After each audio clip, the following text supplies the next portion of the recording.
Promotion हो गया। नमस्कार दोस्तों, आज मैं आया हूँ इंदौर। आज हमारे साथ हैं शिवराज जी, जो ब्लॉगर हैं, बाबूजी फैन क्लब करके पेज चलाते हैं। शिवराज रबारी ब्लॉग यूट्यूब है। अच्छा, ब्लॉग यूट्यूब है।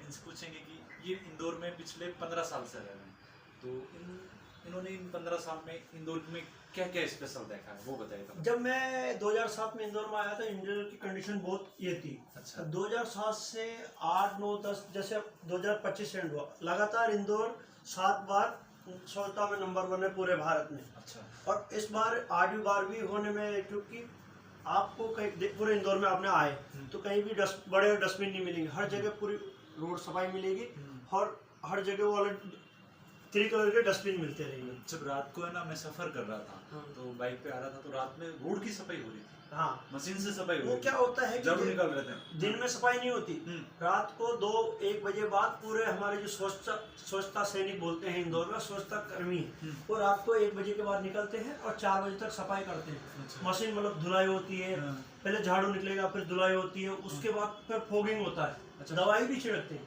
मतलब पूरे शहर को क्लीन किया, पूरा शहर को क्लीन किया। ये तो काफी अच्छा है।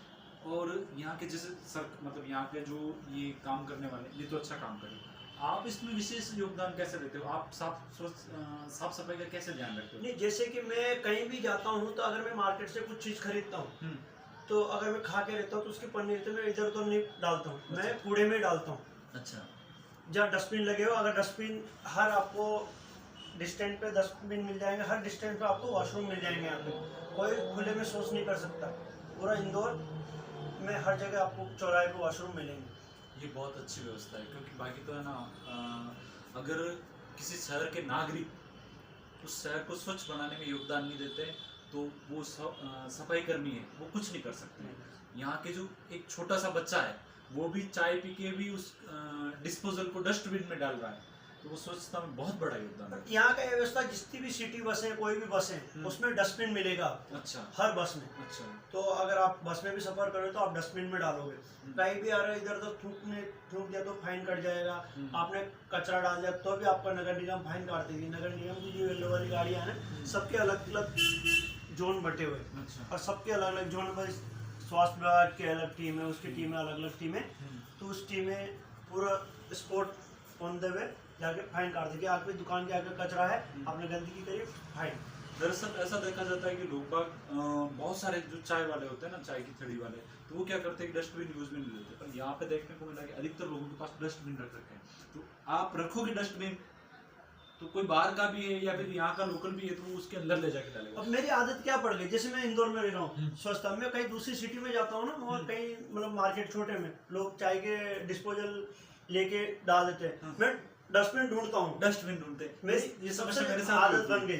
तो मैं डस्टबिन ढूंढता हूँ। जब तक मैं डस्टबिन है, अगर कोई 17 लोग नीचे डाल देगा, जब तक मैं डस्टबिन में नहीं डालूंगा मेरे को सेटिस्फेक्शन नहीं होगा। अच्छा। मेरी आदत ही इतनी बन गई, मैं डस्टबिन में डालूंगा जब मेरे को संतुष्ट होगा, हाँ मैं अच्छा कार्य कर रहा हूँ, और नीचे गंदी करता हूँ मेरे को बहुत दुख होता है। तो मैं सबसे ही आपके माध्यम से, क्योंकि आप तो इतना भारत मन करते हो और आप डेयरी फार्म के बारे में इतना बनाते हो और ऊँटों के बारे में आपने इतनी चीज़ें करी और हमारे समाज को और पशुपालन समाज को इतना हाईलाइट किया आपने, क्योंकि आपका वीडियो मैंने बीकानेर वाला देखा तो आपने इतने मुद्दे उठाए थे उस चीज़ में। तो उस जितने हाईलाइट के ऑफिसर है और हाई पद के ऑफिसर, सब तक भी बात दें ऊँटों की।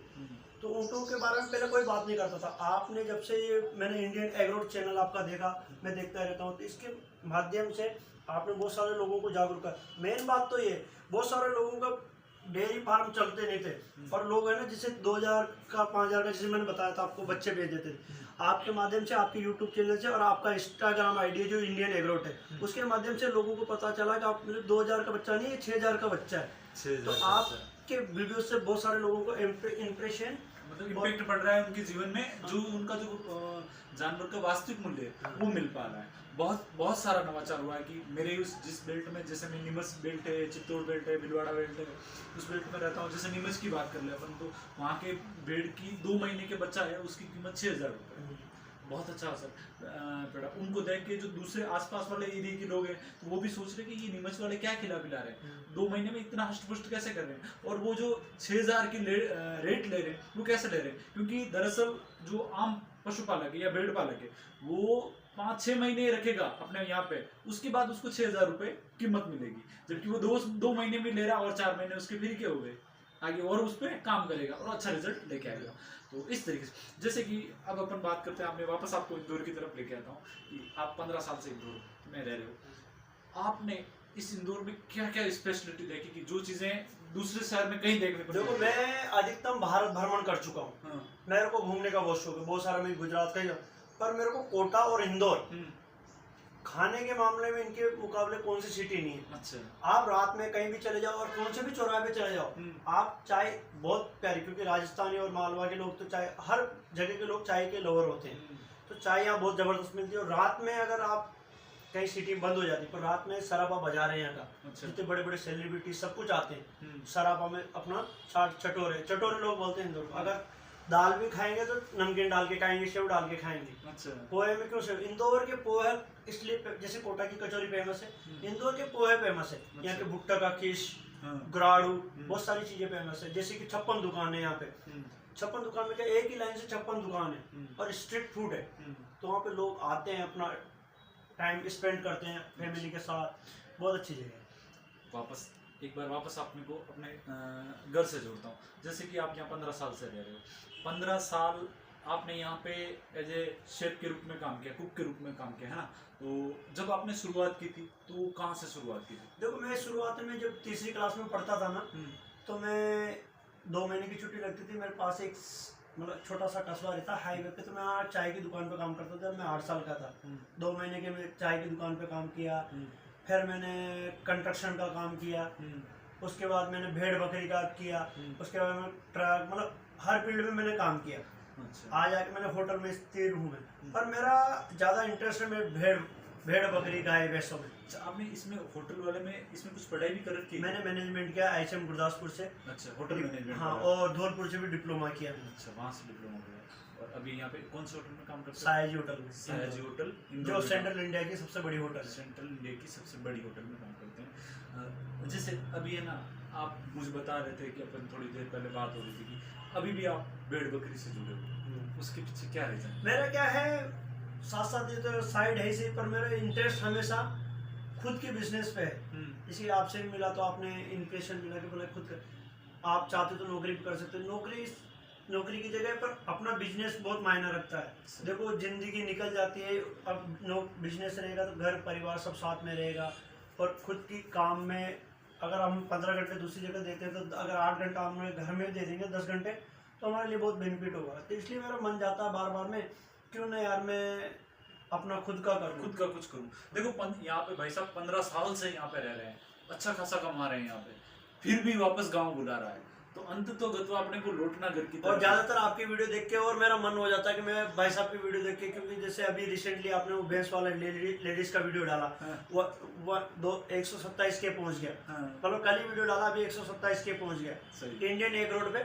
तो मैं डालता हूँ कि क्यों ना हमारे पास जमीन है, गाय है, सब कुछ है, हम क्यों नहीं कर रहे? जिस लोगों के पास नहीं है वो बाहर से एक्सपोर्ट करके भी वो कर लेते हैं, मुनाफा पा लेते हैं। हमारे पास सब कुछ है तो उसके बाद भी हम वंचित है। तो आपकी वीडियो के माध्यम से हमें जागरूकता मिल रही, तो हम सोच रहे क्यों ना हम वापस करेंगे। मतलब इतना अच्छा है कि मतलब जैसे कि अपने पास सब कुछ है, जमीन है, गाय भैंस है, भेड़ बकरी है। मतलब देखो जैसे हम आते हैं रबारी कम्युनिटी से, तो हमारी कम्युनिटी तो पशुधन में हम संपन्न है, हमें दूसरे की तरफ देखने की जरूरत ही नहीं है। और हमारा काम ऐसा है कि रोज कुआं खोदो और रोज पानी पियो। जैसा गाय भैंस का ऐसा है कि रोज दूध निकाला, आज दूध निकाला और शाम अभी ले जाके बेचा और पैसा आ जाएगा। और हमारे कोटा क्षेत्र में तो बहुत स्कोप है दूध का, आप तो पता है, आप तो घूमते रहते हो और आप तो इस चीजों में रिसर्च भी करते हो। दूध बहुत अच्छा है, जैसे हमारी गाय का दूध 35 रुपए लीटर जाता है, भैंस का 55 लीटर, आई थिंक 55-60 के आसपास। बेनिफिट अच्छा है। गाय मैंने बहुत सारे एक्सपेरिमेंट करा, जब मैं कोरोना लगा था तो मैं भैंसों को हरी घास ज्यादा मिलेगी, तो जो खड़ चापड़ रहता है ना उस पर कॉस्ट कम आएगी, कॉस्ट कटिंग हो जाएगी। हाँ। अच्छा। अगर आप खड़ चापड़ खिलाओगे तो कॉस्ट ज्यादा बढ़ जाएगी, अगर एक टाइम हरा घास खिलाओगे तो उसमें कॉस्ट कटिंग हो जाएगी। सूखे के साथ हरी का दोनों का कॉम्बिनेशन बराबर होना चाहिए। हाँ। और जितना ज्यादा आपका हरा बढ़ेगा और सूखा कम करोगे तो कॉस्ट कटिंग बहुत ज्यादा होगी, क्योंकि वो सस्ता पड़ता है। और दूसरी बात, जैसे कि आप जैसे सूखा फीड आप बना रहे हो ना, उसमें भी आपके घर के कुछ है, जैसे गेहूं का मतलब मक्के का हो गया, गेहूं हो गया, जैसे कभी तिल्ली है तो तिल्ली निकलवा दिया, उसका तेल निकलवा के आपके घर पे यूज़ में ले सकते हो, उसकी जो खली है उसको यूज़ में ले सकते हो, मूंगफली का तेल है तो वो यूज़ में ले सकते हो। देखो आपको एक तो ऑर्गेनिक खाने को मिल जाएगा, जो तेल आएगा वो पूर्णतः ऑर्गेनिक, क्योंकि आप गाड़ी पे जाओगे खुद निकलवा के लाओगे, वो पूर्णतः ऑर्गेनिक हो गया। उसकी जो खल आएगी वो आपके पशुओं के यूज में आ जाएगी। और बहुत सारे जो जिनके पास ऐसा नहीं है कि भाई हमारे पास ज़्यादा ज़मीन नहीं है तो हम तेल तिल्ली या फिर मूंगफली वो नहीं कर पाते, तो आप गाने पे जाइए, वहाँ पे जो उसका जो वेस्ट निकलता है, तेल निकालने के बाद जो अपशिष्ट निकलता है उसको लेके उससे आप है ना फीड बना सकते हो, सस्ती पड़ती, अच्छा प्रोटीन का सोर्स होता है ये जो मूंगफली वगैरह। उस तरीके से भी अपन कॉस्ट कटिंग कर सकते हैं। तो जैसे आप इतने टाइम से यहाँ रह रहे हो, हमने यहाँ की बहुत बात, अपने घर पे कितनी भेड़ बकरी है? 50 भेड़ है हमारे और 5 बकरी है और 25 गाय है। अच्छा, तो मतलब अभी उनको चराने का काम कौन करता है? मेरे भाई है और मेरे पिताजी है। और रिसेंटली में हमने गायों का अभी मतलब इस 1 साल से रिसेंटली गायों का करा है, मतलब अगले साल तक पूरा सेट हो जाएगा, क्योंकि हम लाए धीरे धीरे तो उनकी कंडीशन सेट कर रहे हैं पूरा, उसका जो है क्या नहीं। अभी जैसे 25 गाय उनका दूध कितना होगा? अभी तो मतलब 1-2 ही है, अब ब्याने वाली है। अच्छा, अब ब्याने वाली।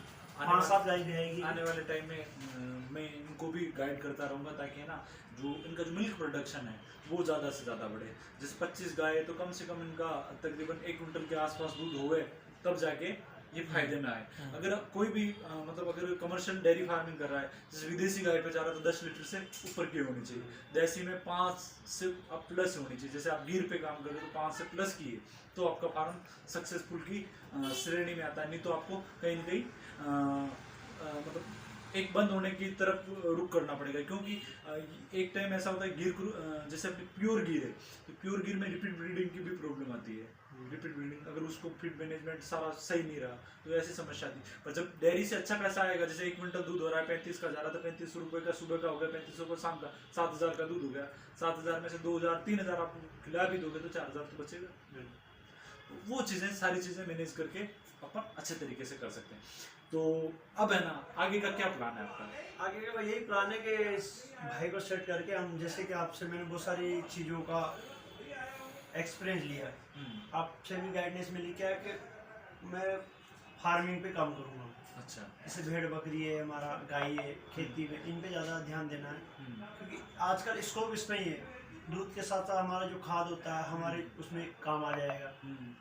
बच्चे हैं, जैसे कि अभी भाई साहब ने बताया आपके पास 25 गाय, तो 25 का गाय का जो गोबर आ रहा है उसको आप वर्मी कंपोस्ट में कन्वर्ट कर सकते हो। उस बेल्ट में आप बड़ा वर्मी कंपोस्ट की यूनिट डाल सकते हो आपके। जैसे वेस्ट भूमि होती है ना, वेस्ट भूमि, जैसे आपके खेत है, खेत के बाहर मेड़ है, मेड़ कोई काम में नहीं आ रही है तो वहाँ पे आप बेड डाल सकते हो। एक बेड बनता है 40 इंटू 4 का बना लो, 40 फीट तो लंबा हो जाएगा और 4 फीट चौड़ा हो जाएगा।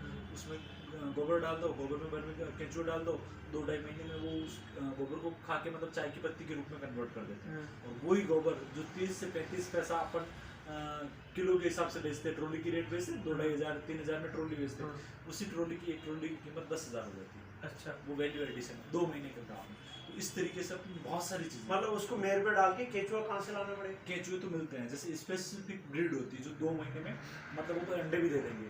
और वो जो गोबर है, जैसे अपन है ना 2 फीट या 2.5 फीट की ऐसा स्तर बनाएंगे गोबर का, कवर में वो ऊपर से खाते खाते नीचे चले जाएंगे। तो जैसे ही ऊपर से शुरुआत की और नीचे गए तो नीचे जाके वो इकट्ठे हो जाएंगे। नीचे के अपन पॉलीथीन बिछा देंगे, वो जमीन में जाएंगे और वहाँ स्थिर हो जाएंगे। और ऊपर का जो जितना भी खाया वो चाय की पत्ती के रूप में कन्वर्ट हो जाएगा, मतलब चाय का जो दाना होता है ना दानेदार, वैसा हो जाएगा। और वो सारा गोबर है ना वो अपन मार्केट में सेल कर सकते, मतलब वो खाद है जो वो अपन मार्केट में सेल कर सकते हैं। चाय की पत्ती वाला उसकी कीमत होती है 10 रुपये से 12 रुपये किलो के हिसाब से।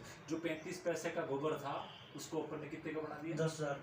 10 रुपये किलो के हिसाब से बना दिया। जैसे 3500 रुपये तो इसको मतलब मार्केट में कैसे बेचा? इसके क्या सोर्स है?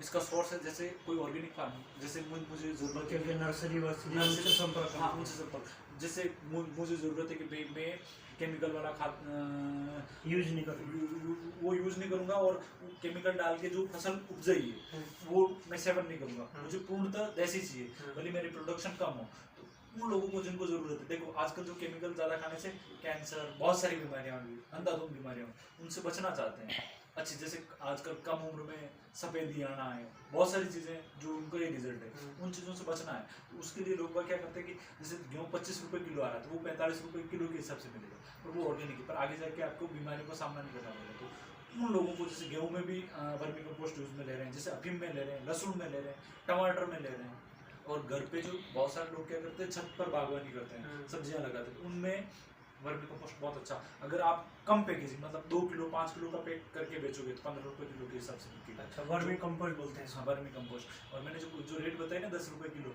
वो एक कट्टे की रेट है 40 किलो की। अच्छा, वो ज़्यादा में जा रहा है तो 10 रुपये। इस प्रकार बहुत सारी चीज़ें हैं यार खेती में, मतलब अंधाधुंध। इन फ्यूचर हम जैसे अभी तो इंडियन एग्रोवेट डेयरी से रिलेटेड मतलब हम कंटेंट शूट कर रहे हैं, उसमें ज़्यादा काम करें। इन फ्यूचर हम एग्रीकल्चर में भी जाएंगे, खेती से जुड़े नवाचार करेंगे कि भाई पशुपालन के साथ में खेती के साथ में पशुपालन करें तो हमें क्या क्या बेनिफिट हो, मतलब खेती को भी पूरा कवर करेंगे। तो इन फ्यूचर अच्छा कुछ करने वाले हैं। थैंक यू, धन्यवाद। मुझे भी आपसे मिलकर बहुत अच्छा लगा, बहुत अच्छा लगा। मेरी बहुत दिन से तमन्ना थी, और आप आज एक्सप्लोरिंग करने आए इंदौर, मतलब मालवा रीजन में आप एक्सप्लोरिंग कर रहे, जैसे अपने मंदसौर रीजन आपने कंप्लीट कर लिया, नीमच कंप्लीट कर लिया, तो आज आप इंदौर में आए एक्सप्लोरिंग करने। तो देखते रहिए इंडियन एग्रोवेट, यूट्यूब चैनल भी है और इंस्टाग्राम चैनल भी है। बहुत सारी पशुपालन संबंधित, डेयरी फार्म संबंधित हमारे नरेंद्र जी रेवारी हर चीज़ों के बारे में विस्तार से बताते हैं, और जो चीज़ें इन्होंने विस्तार से बताया और एकदम ट्रांसपेरेंट और क्लैरिटी के साथ। तो आप इनका इंडियन एग्रोवेट चैनल है, भाई साहब का है, क्या नाम, शिवराज रेवारी ब्लॉग, शिवराज ब्लॉग करके हैं, तो उसको भी देखिए। एक बाबूजी फैन क्लब करके उनका पेज भी है, वो भी चलाते हैं। भाई साहब ने अभी मतलब काफी टाइम, मतलब कितने टाइम से चला रहे हो आप ये शिवराज ब्लॉग? 1 साल हो गया शिवराज से चला रहे हैं। मतलब ये अच्छी जगह प्लेस विजिट करते हैं, और अच्छा खासा नॉलेज है, मतलब हर चीज का। इन्होंने क्या बता रहे कि मैंने एक चाय की थड़ी से स्टार्ट किया था, फिर मैं कंस्ट्रक्शन वाले चीज में गया, कंस्ट्रक्शन से फिर मैं भेड़ बकरी, फिर बस मतलब ट्रक में भी आए, फिर होटल में आए, अब वापस भेड़ बकरी में जा रहे हैं। तो इन्होंने बहुत सारी चीजें देखी। इन लोगों का जो तजुर्बा है ना, वो बहुत बड़े मायने रखता है। जो पुराने वृक्ष है ना, उनको बड़ा अच्छे तरीके से संजोए रखो, क्योंकि उनकी छांव होती ना बड़ी गहरी होती। मुझे भी आपसे बहुत कुछ सीखने को मिला, और मुझे बहुत अच्छा लगा, और आपने मुझे बहुत सारी चीज़ों में गाइड किया।